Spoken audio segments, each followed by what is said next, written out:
بصرہ میں ایک انتہائی حسین و جمیل عورت رہا کرتی تھی۔ لوگ اسے شعوانہ کے نام سے جانتے تھے۔ ظاہری حسن و جمال کے ساتھ ساتھ اس کی آواز بھی بہت خوبصورت تھی۔ اپنی خوبصورت آواز کی وجہ سے وہ گائیکی اور نوحہ گری میں مشہور تھی۔ بصرہ شہر میں خوشی اور غمی کی کوئی مجلس اس کے بغیر ادھوری تصور کی جاتی تھی۔ یہی وجہ تھی کہ اس کے پاس بہت سا مال و دولت جمع ہو گیا تھا، امیرانہ تھا۔ وہ بیش قیمت لباس زیب تن کرتی اور گراں بہا زیورات سے بنی سنوری رہتی تھی۔ ایک دن وہ اپنی رومی اور ترکی کنیزوں کے ساتھ کہیں جا رہی تھی۔ راستے میں اس کا گزر۔ آپ اللہ کے برگزیدہ بندوں میں سے تھے۔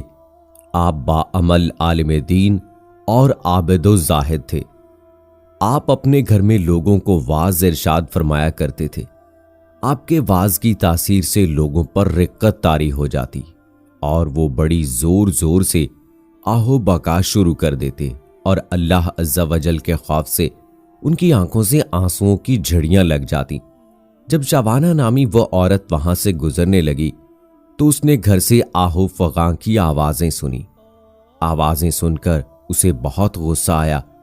وہ اپنی کنیزوں سے کہنے لگی، تعجب کی بات ہے کہ یہاں نوحہ کیا جا رہا ہے اور مجھے اس کی خبر تک نہیں دی گئی۔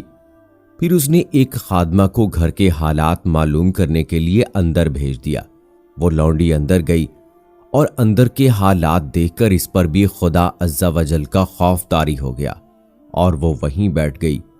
جب وہ واپس نہ آئی تو شعوانہ نے کافی انتظار کے بعد دوسری اور پھر تیسری لونڈی کو اندر بھیجا، مگر وہ بھی واپس نہ لوٹیں۔ پھر اس نے چوتھی خادمہ کو اندر بھیجا جو تھوڑی دیر بعد واپس لوٹ آئی اور اس نے بتایا کہ گھر میں کسی کے مرنے پر ماتم نہیں ہو رہا بلکہ اپنے گناہوں پر آہو بکا کی جا رہی ہے۔ لوگ اپنے گناہوں کی وجہ سے اللہ عز و جل کے خوف سے رو رہے ہیں۔ شعوانہ نے یہ سنا تو ہنس دی اور ان کا مذاق اڑانے کی نیت سے گھر کے اندر داخل ہو گئی، لیکن قدرت کو کچھ اور ہی منظور تھا۔ جو ہی وہ اندر داخل ہوئی، اللہ عز و جل نے اس کے دل کو پھیر دیا۔ جب اس نے حضرت صالح کو دیکھا تو دل میں کہنے لگی، افسوس، میری تو ساری عمر ضائع ہو گئی۔ میں نے انمول زندگی گناہوں میں عقارت کر دی۔ وہ میرے گناہوں کو کیوں کر معاف فرمائے گا؟ انہی حالات سے پریشان ہو کر اس نے حضرت صالح المری رحمت اللہ علیہ سے پوچھا، اے امام المسلمین، کیا عز و جل نافرمانوں اور سرکشوں کے گناہ بھی معاف فرما دیتا ہے؟ آپ نے فرمایا، ہاں، یہ واعظ و نصیحت اور وعدے وعیدیں سب انہی کے لیے تو ہیں تاکہ وہ سیدھے راستے پر آ جائیں۔ اس پر بھی اس کی تسلی نہ ہوئی تو وہ کہنے لگی، میرے گناہ تو آسمان کے ستاروں اور سمندر کی جھاگ سے بھی زیادہ ہیں۔ آپ نے فرمایا، کوئی بات نہیں، اگر تیرے گناہ شعوانہ سے بھی زیادہ ہوں تو بھی اللہ عز و جل معاف فرما دے گا۔ یہ سن کر وہ چیخ پڑی اور رونا شروع کر دیا اور اتنا روئی کہ اس پر بے ہوشی طاری ہو گئی۔ تھوڑی دیر بعد جب اسے ہوش آیا تو کہنے لگی، حضرت، میں ہی وہ شعوانہ ہوں جس کے گناہوں کی مثالیں دی جاتی ہیں۔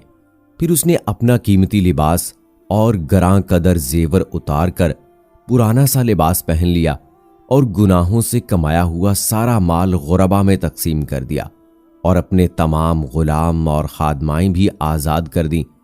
پھر اپنے گھر میں مقید ہو کر بیٹھ گئی۔ اس کے بعد وہ شب و روز اللہ عز و جل کی عبادت میں مصروف رہتی اور اپنے گناہوں پر روتی رہتی اور ان کی معافی مانگتی رہتی۔ رو رو کر رب عز و جل کی بارگاہ میں التجائیں کرتی، اے توبہ کرنے والوں کو محبوب رکھنے والے اور گناہ گاروں کو معاف فرمانے والے، مجھ پر رحم فرما، میں کمزور ہوں، تیرے عذاب کی سختیوں کو برداشت نہیں کر سکتی، تو مجھے اپنے عذاب سے بچا لے اور مجھے اپنی زیارت سے مشرف فرما۔ اس نے اسی حالت میں 40 سال زندگی بسر کی اور انتقال کر گئیں۔ دوستو، یہ ہے ولی کی صحبت کا